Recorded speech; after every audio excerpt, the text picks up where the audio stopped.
الفكر يا إنسان لو أطلقته متأملا في قدرة الرحمن لخضعت إجلالا وتسبيحا له. سبحانه رب عظيم الشان يعلو ولا يعلى وجل علوه وصفاته كملت بلا نقصان.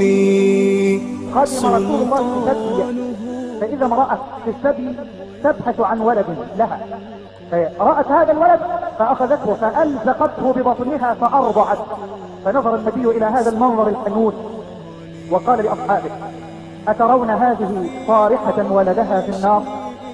هل ستطرح هذه الأم التي كانت تبحث بهذا الحب والشفقة على ولدها ثم ألزقته ببطنها وصدرها فأرضعته، هل يمكن أن تطرح هذه الأم ولدها في النار؟ قالوا: لا يا رسول الله. اسمع ماذا قال المصطفى، قال: والله لله أرحم بعباده من رحمة هذه الأم بولدها.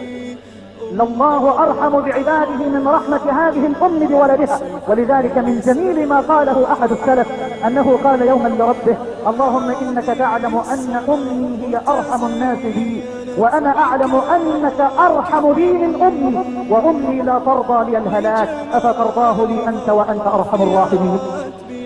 أترون هذه طارحة ولدها في النار؟ قالوا: لا يا رسول الله. قال: الله أرحم بعباده من رحمة هذه الأم بولدها.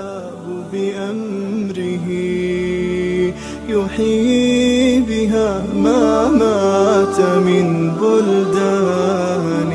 هذا ومن آياته تلك التي حملت بلا رجل ولا بهتان.